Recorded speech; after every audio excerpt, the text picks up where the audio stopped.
Welcome back to HomeSpot, everyone. My name is Luis, and I hope everyone is having a great day so far.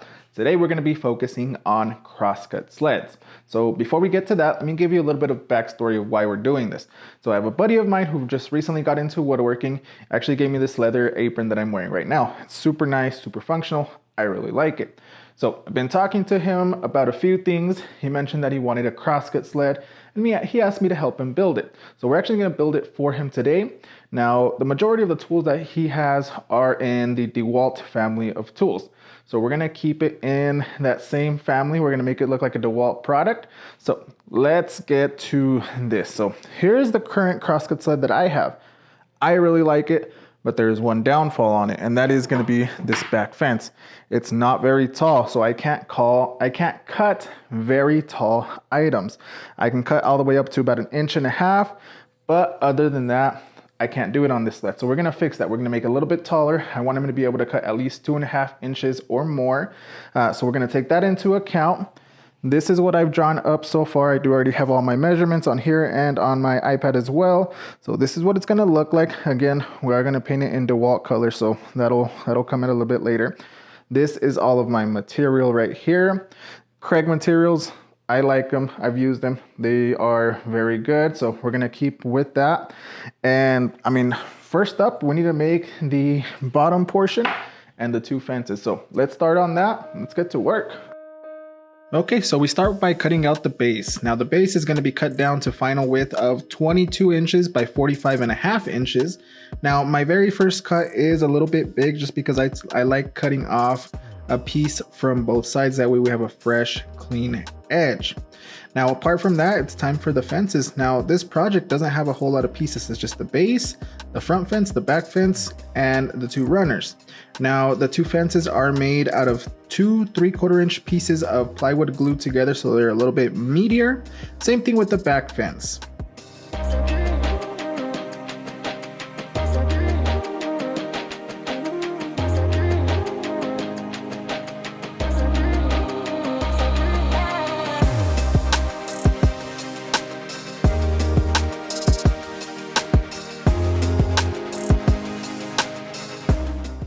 Now once the glue has dried, it's time to get these down to their final width and length.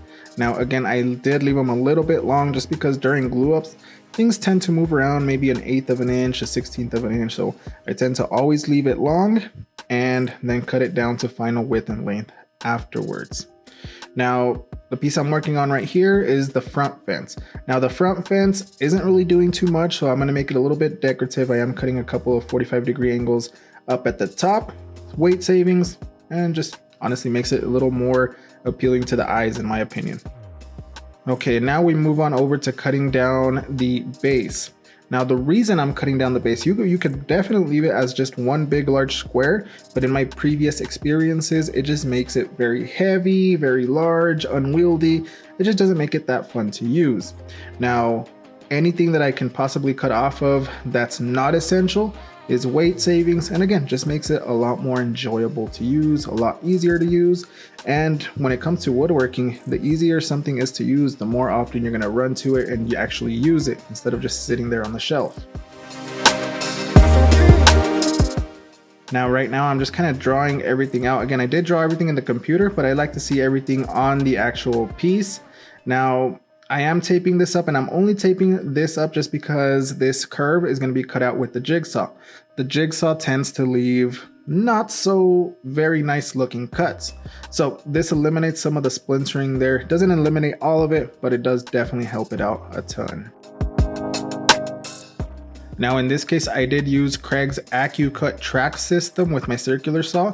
You don't necessarily need this. All you really need is a straight edge and a circular saw just to make perfectly straight edges. Now this round curve, again, either with a jigsaw or a bandsaw. In my case, the bandsaw was just a little bit too small to get this in.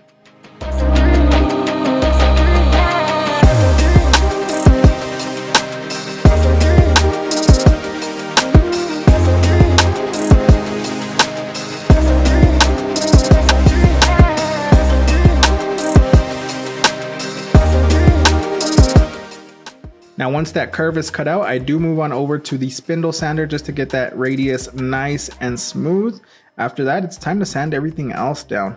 Now I sanded this, and then once I sanded it, I did realize that there was some grooves in there that were just a little too deep to sand out. So I did put some joint compound to kind of fill it in, and then resand it with some 220 grit sandpaper, and this worked amazing.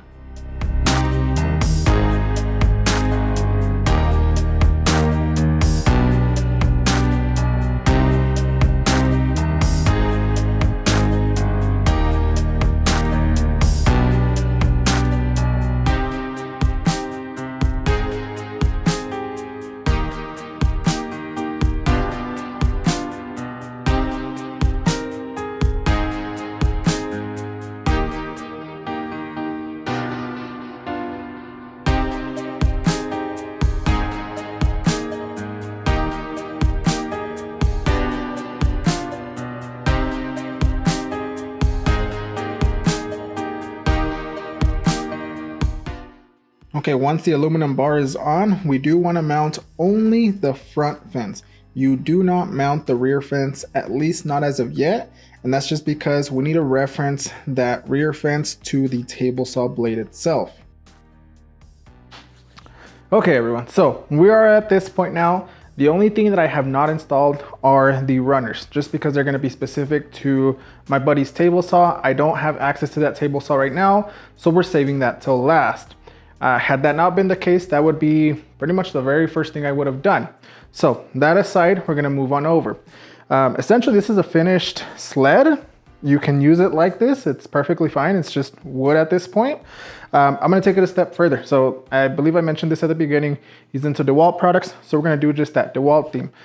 Black on the base, yellow, and yellow. So essentially how this starts is make sure you give it a good sand all the way up to 220 or 240. Now, everything that's wood is gonna be painted either black or DeWALT yellow, or in this case, as close as I could match the DeWALT yellow. So that's the paint, and it's gonna get at least 3 coats of polyacrylic. Now, I do have this piece over here. So this piece is aluminum. This is gonna be painted a little bit different. So what you wanna do is first clean it with some mineral spirits. Yep, it says it on the box, can, whatever. Then you want to hit it with some primer. Now you do have to make sure that it says self-etching primer specifically for aluminum. After that, you got your color base and your top coat. Again, about 2 or 3 coats of this guy. And that's all that is really needed. Is it a lot of steps? Yes, but in order to achieve that nice quality finish, these are the steps that you need to take. So put your gloves on and let's get to work. Okay, and now time to disassemble. In this case, not that much disassembly is required. We're just literally removing the aluminum piece and the front fence back out. That way we can paint everything individually. In my experience with painting, and it could be any type of painting, whether it be out of a rattle can, out of a spray gun, whatever it may be, the painting part is easy. That's the last 10 to 15%. However, the hardest part is getting past the steps that you need to take in order to get good results. The sanding, making sure everything is nice and neat, going through the grits, cleaning. Cleaning is an essential part to making sure that the paint adheres properly and it adheres for plenty of years to come. Now, a tip or recommendation that I have as far as rattle can painting is read the back of the instructions as far as on the cans. Some of them you can't spray a second coat for 5 minutes. Some of them you can't do it for 20. Just read the instructions on the back. And the biggest thing is try to stay in the same family of paint. So acrylics, make sure if you buy acrylic paint, you have a base coat, a paint coat, and a clear coat all acrylic. Or vice versa, if you have enamel, do all enamel, but just make sure you don't mix them up. Now, a tip with painting out of a gun, I have a little filter that the paint goes through before it actually goes to the spray gun. Always use that little filter. I will link it down in the description below. They're super cheap. It's like 100 of them for about $5 to $10. So do not skip that step. That will save you a lot of headaches in the future. Also, between every single coat, you do take some either 220 or higher grit sandpaper. You're not necessarily trying to sand it down, but you're trying to remove any high spots of paint. if you actually look at the paint in a microphone, it's gonna look very, very bumpy, and all you're doing is simply removing those bumps to make it nice and smooth.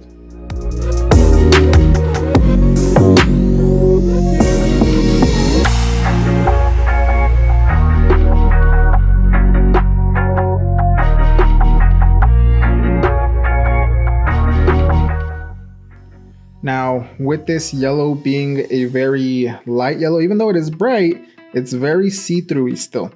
So I did have to do about 5 coats of the yellow. That way anything in the back is completely eliminated. As far as the black went on pretty easy, just a couple coats of that. Now the most important part is going to be the top coat. Now for the top coat, I did go with polyacrylic just because it tends to hold the vibrancy of the colors for a lot longer. However, with polyacrylic, you do need to do quite a bit of coats. So I went with 6 coats of polyacrylic, especially on the base.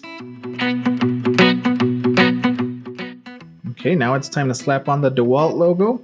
And I actually put this under the clear coat, so I'm gonna actually clear right over the logo as well.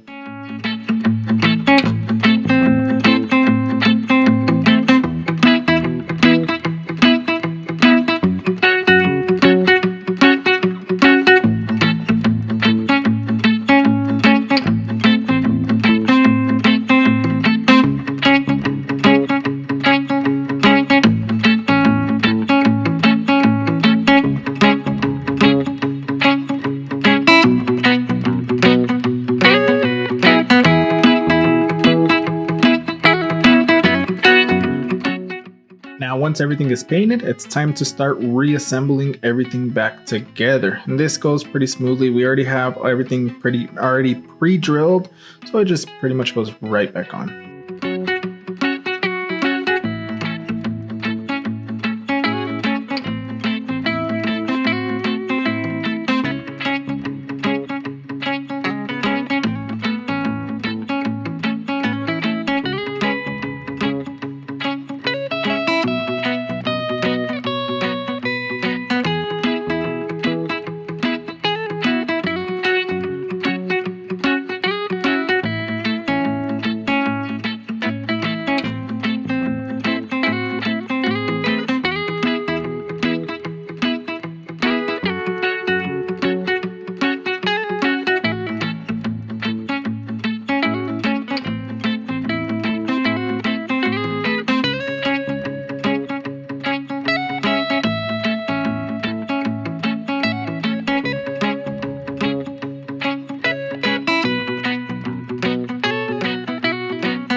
Okay, and one of the last steps is making the stop block. Now, the Kreg flip stop already comes with its own stop block. That's not the issue. The issue is that that stop block only goes so far down, and I made the fence a little bit taller. And I did this by design. I knew I was already gonna have to make this. So I just simply took a piece of walnut, cut it up, and put an insert nut. That way I can actually attach it to the flip stop so it just goes along with it. Now, my original plan was to paint it either black or yellow, DeWALT colors, of course. However, once I actually seen the piece of walnut, I couldn't do it. So we left it as is, and it looks great in my opinion. And just like that, everyone, we are done with version number 2 of the Crosscut sled. Now, once again, this is for my buddy. So he is into DeWALT tools. So we made it to match his style of tools. Black and yellow, of course, we have the DeWALT emblem on this side. And just to make you feel like a real woodworker, we put a piece of walnut right here. Now, the reason we did this is because this guy, the flip stop, does not reach the bottom. So we needed something that was going to reach the bottom. And it worked very well, and it looks honestly very classy. So I like it. There's still a few things that we need to do. Now, I won't be able to do this until I have access to his table saw. I'm going to be jumping in the truck and going over to his house a little bit later. More than likely, I will not film them, but just so you know, we need to put the tape measure in. We need to put the table saw runners in. And actually this piece is not even bolted right now. I need to make sure that it is perfectly square with his blade. And of course, I can't do that with the table saw. So I'm gonna leave you right here. That's all that I have left to do. Please browse the channel, like, subscribe. I will leave a video link right up here for your viewing pleasure. And we'll catch y'all in the next video. Have a great day.